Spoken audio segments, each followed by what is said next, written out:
Friends, আরও একটি নতুন ভিডিওতে তোমাদের সকলকে স্বাগত। আজকের এই ভিডিওতে আমরা আলোচনা করব এনআইএস ডিএলএড নিয়ে।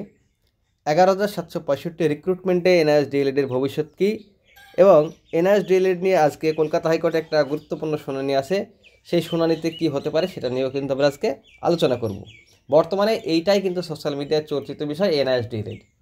তো আমরা গত দুদিন থেকে দেখছি একটা বিষয়, সেটা হচ্ছে এনআইএস ডিএলএড নিয়ে সুপ্রিম কোর্টে একটা কেস ফাইল হয়েছে। সেটা নিয়ে প্রথমে আজকে আলোচনা করি।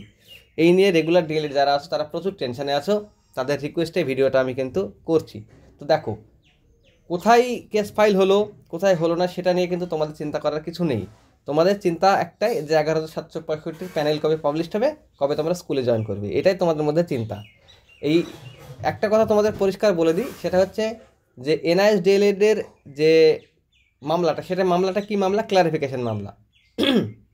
তার সঙ্গে 20-22টাকে একটু অ্যাড করে দিয়েছে, এই তো, যাতে 20-22 স্টে খুব সহজে না ওঠে সেরকম একটা আইনি ব্যবস্থা তারা কিন্তু করার চেষ্টা করেছে।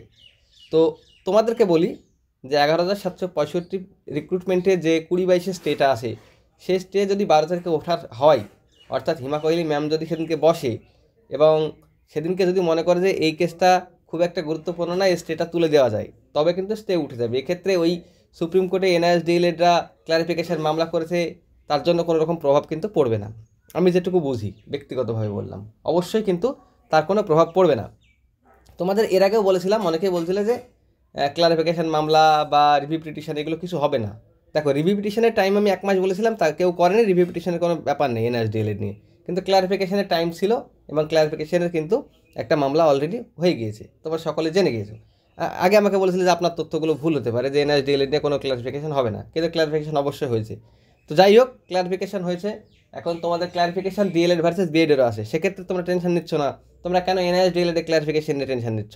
দেখো, প্রথম কথা, এনআইএস ডিএলএড কিন্তু অলরেডি সুপ্রিম কোর্টের জাজমেন্ট অনুযায়ী বাদ চলে গিয়েছে, ঠিক ডিএলএড ভার্সেস বিএডের মতো। তোমাদেরকে রেগুলার ডিএলএড যারা আছে তাদের কোনো টেনশন করার কিছু নেই। এখানে টেনশন করার বিষয় কাদের আছে? যারা এনআইএস ডিএলএড আছে তাদের, তারা ইনক্লুড হবে কি হবে না, এটাই টেনশন আছে। দেখো, ইনক্লুড হওয়া, একটা বাদ প্রক্রিয়া থেকে ইনক্লুড হওয়া কিন্তু সত্যিই খুব কঠিন। এই কথাটা শুনতে হয়তো এনআইএস ডিএলএডদের খারাপ লাগবে, কিন্তু বাস্তব সত্য এটাই। দেখো, আমি এনআইএস ডিএলএডের বিপক্ষে কথা বলছি না। এনআইএস ডিএলএডদের সঙ্গে চরমতম অন্যায় হয়েছে, চরমতম অন্যায় হয়েছে। কেমন?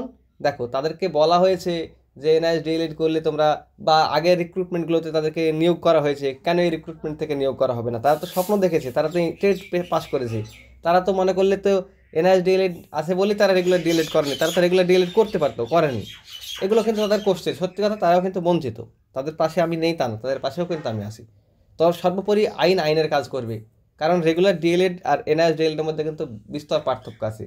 কোনোদিনই এনআইএস ডিএলএড আর রেগুলার ডিএলএড এক হতে পারে না। আমরা জানি সুপ্রিম কোর্ট জাজমেন্ট কিন্তু কোনো ইমোশন দেখে দেয় না, সুপ্রিম কোর্ট বাস্তব রায় দেয়, বাস্তব জাজমেন্ট দেয়। তার জন্যই কিন্তু এনআইএস ডিএলএড হেরে গিয়েছে। নাহলে কিন্তু যদি ইমোশন দিত তাহলে অবশ্যই বিএডও জিতে যেত বা এনআইএস ডিএলএডও জিতে যেত। কিন্তু সুপ্রিম কোর্ট, তোমরা জানবা, 1000 জন একদিকে হোক, একজন যদি সঠিক হয় তাহলে একজনের দিকে কিন্তু জাজমেন্ট দেয়। তো সেই জায়গা থেকে জাজমেন্ট ঠিকই আছে, জাজমেন্ট অপরিবর্তিত থাকবে। হ্যাঁ, আর সুপ্রিম কোর্টের জাজমেন্ট একদিন ফট করে শুনানি হলো দিয়ে দেয় না। সুপ্রিম কোর্ট একটা জাজমেন্ট দেবে, গোটা দেশে লাগু হবে, সেই জাজমেন্টটা কিন্তু অনেক চিন্তা ভাবনা করে দেওয়া হয়। অতএব রেগুলার ডিএলএড যারা আছে তারা টেনশন করার কিছু নেই। এখান থেকে নতুন করে স্টে পড়ার কোনো সম্ভাবনা আমি অন্তত দেখতে পাচ্ছি না। তো তোমাদের আগামী দিন অবশ্যই রিক্রুটমেন্ট খুব সুন্দরভাবে সম্পন্ন হবে, এই আশা রাখি। আর আরেকটা বিষয়, কলকাতা হাইকোর্টের আজকে এনআইএস ডিএলএড নিয়ে। দেখো, যেহেতু একটা এনআইএস ডিএলএড ক্লারিফিকেশান নিয়ে তোমার সুপ্রিম কোর্টে একটা জাজমেন্ট, এই কেস ফাইল হয়েছে, সেক্ষেত্রে আশা করি আজকে হয়তো যে এনআইএস ডিএলএড নিয়ে শুনানি আছে, সেই শুনানিটা খুব একটা গুরুত্বপূর্ণ হবে বলে আমার মনে হয় না, বা সেখান থেকে একটা খুব গুরুত্বপূর্ণ জাজমেন্ট আসবে বলে মনে হয় না। আর আসলেও তো সুপ্রিম কোর্টের জাজমেন্ট এন্ড হচ্ছে, ততদিন না আসতে ততদিন পর্যন্ত আবারও তাকিয়ে থাকতে হবে সুপ্রিম কোর্টের দিকে। তো স্টে না পড়লে কোনোভাবেই কিন্তু এই নিয়োগ প্রক্রিয়া আটকানো যাবে না। যদি 11,765-তে 20-22 স্টেটা উঠে যায়, তাহলে অবশ্যই কিন্তু নিয়োগ পর্ষদ করতেই পারবে।